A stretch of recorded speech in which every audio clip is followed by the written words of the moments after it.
एक ऐसा वंश जिसके नाम से कभी पूरी दुनिया कांपती थी, एक ऐसा साम्राज्य जिसके घोड़ों की टाप सुनते ही शहरों के दरवाजे बंद हो जाते थे।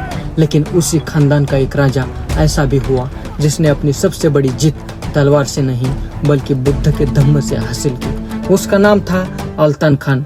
आज अगर आप मंगोलिया जाए तो वहाँ विशाल बौद्ध मठ, बुद्ध की भव्य प्रतिमाएं और हजारों भिक्षु दिखाई देंगे। लेकिन शायद आपको यकीन न हो कि यही वो धरती है जहाँ कभी सिर्फ युद्ध की भाषा बोली जाती थी। आखिर ऐसा क्या हुआ कि दुनिया के सबसे खतरनाक योद्धाओं की धरती बुद्ध के धम्म की सबसे बड़ी धरतियों में से एक बन गई?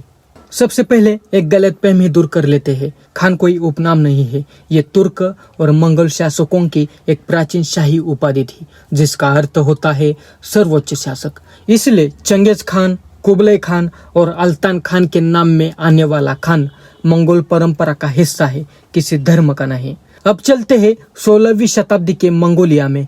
चंगेज खान का विशाल साम्राज्य अब कई हिस्सों में टूट चुका था। कभी एक झंडे के नीचे रहने वाला मंगोल अब दर्जनों कबीलों में बढ़ चुके थे।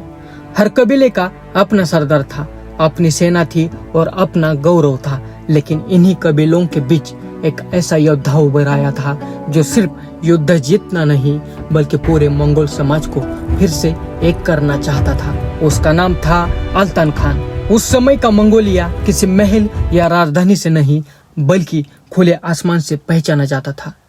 जहाँ तक नजर जाती वहाँ अंतहीन घास के मैदान थे, लाखों घोड़े आजाद दौड़ते थे।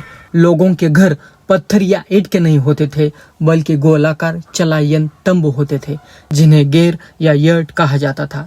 मौसम बदलते ही पूरा कबीला अपने घर, परिवार और पशुओं के साथ नई जगह चला जाता था। यही खानाबदोश जीवन मंगोलिया की सबसे बड़ी ताकत था। मंगोल बच्चों का बचपन भी असाधारण था। 5 या 6 साल की उम्र में ही उन्हें घोड़े पर बैठना सिखा दिया जाता था। दौड़ते हुए घोड़े पर तीर चलाना उनके लिए खेल था। शिकार सिर्फ भोजन जुटाने का साधन नहीं बल्कि युद्ध की तैयारी था। ऊंचे पहाड़ों में प्रशिक्षित गोल्डन ईगल के साथ शिकार करने वाले ईगल हंटर्स दूर दूर तक प्रसिद्ध थे। कठोर सर्दियां, तेज हवाएं और लगातार संघर्ष ने मंगोलिया को दुनिया की सबसे तेज घुड़सवार सेना में बदल दिया था। यही कारण था कि सदियों तक एशिया और यूरोप के शासक मंगोल घुड़सवारों के नाम से ही भयभीत हो जाते थे। लेकिन इस अपार शक्ति के पीछे एक बड़ी कमजोरी छिपी थी। वही घोड़े, वही तीर और वही तलवारें जो दुश्मनों के खिलाफ उठनी चाहिए थी अब अपने ही भाइयों के खिलाफ उठने लगी थी। छोटे छोटे विवाद भी कबीलों के बीच खूनी संघर्ष में बदल जाते थे। अल्तान खान ये सब अपनी आंखों से देख रहा था। उसे समझ आने लगा था कि अगर ये बिखराव नहीं रुका तो चंगेज खान के वंश की महान विरासत हमेशा के लिए समाप्त हो जाएगी। अल्तान खान किसी कमजोर शासक का नाम नहीं था। उसकी घुड़सवार सेना बार बार मिंग चीन की उत्तरी सीमाओं तक पहुंचती थी। उसके लगातार अभियानों ने मिंग शासकों को उत्तर की सुरक्षा और मजबूत करने पर मजबूर कर दिया। आज जिस ग्रेट वॉल ऑफ चाइना के विशाल हिस्से को दुनिया देखती है उसका बड़ा पुनर्निर्माण भी मिंग काल में हुआ, क्योंकि उत्तर से मंगोल आक्रमणों का खतरा लगातार बना हुआ था। अंततः मिंग दरबार को अल्तान खान के साथ व्यापारिक समझौते भी करने पड़े। ये सिर्फ व्यापार नहीं था बल्कि मंगोल शक्ति की स्वीकारोक्ति थी। लेकिन अल्तान खान समझ चुका था कि तलवार से युद्ध जीते जा सकते हैं, अपने लोग नहीं। उसे अब ऐसी शक्ति चाहिए थी जो हर कबीले को एक ही पहचान के नीचे ला सके। ऐसा विचार जो तलवार से बड़ा हो, जो भय से नहीं विश्वास से लोगों को जोड़े। और यही से उसकी तलाश शुरू हुई, एक ऐसे बौद्ध भिक्षु की जिसका नाम आगे चलकर पूरी दुनिया जानने वाली थी, सोनम ग्यात्सो। ऐसा नहीं कि मंगोलिया को अल्तान खान के समय ही बौद्ध धर्म से नाता हुआ था। मंगोलिया का सबसे महान शासक चंगेज खान भी बुद्ध के विचारों से प्रभावित था।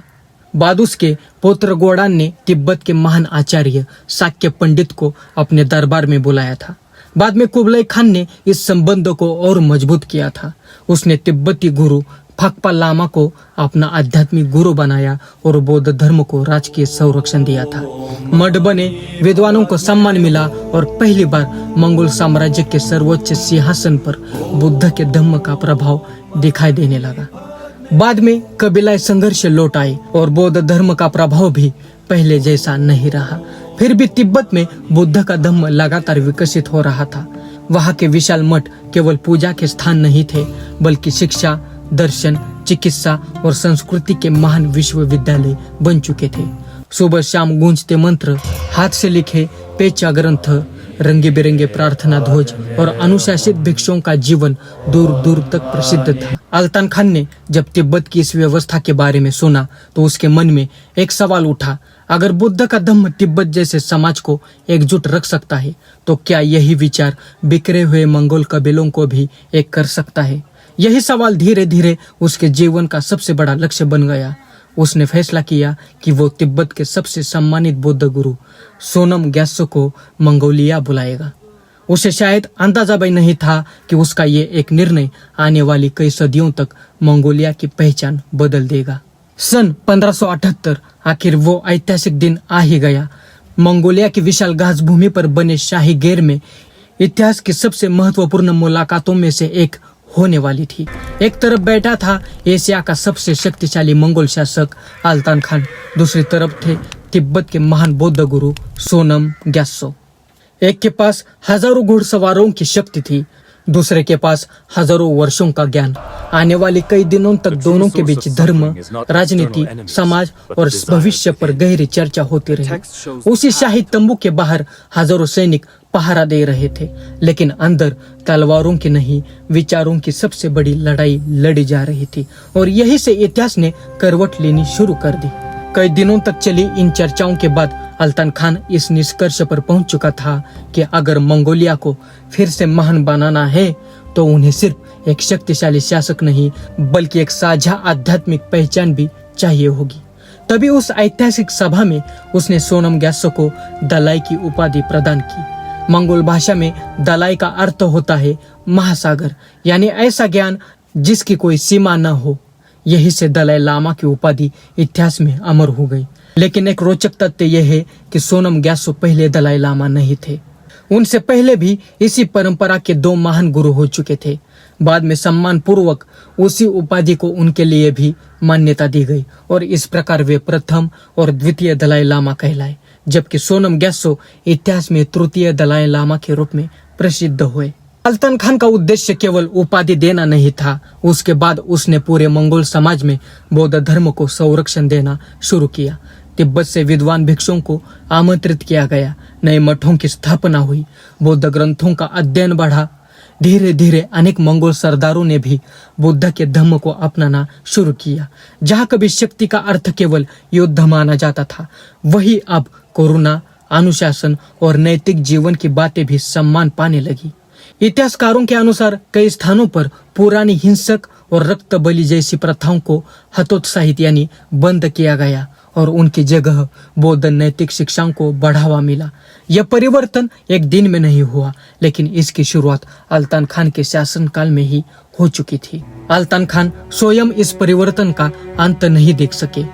1582 में उनकी मृत्यु हो गई, लेकिन उनके द्वारा बोया गया बीज आने वाले दशकों में एक विशाल वृक्ष बन गया। उसके बाद भी कई मंगोल शासकों ने तिब्बती बौद्ध धर्म का संरक्षण जारी रखा। मठ शिक्षा के बड़े केंद्र बन गए, हजारों युवक भिक्षु बनने लगे। मंगोल और तिब्बत के संबंध पहले से कहीं अधिक गहरे हो गए। धीरे धीरे बौद्ध धर्म मंगोल समाज की सांस्कृतिक पहचान का सबसे महत्वपूर्ण हिस्सा बन गया।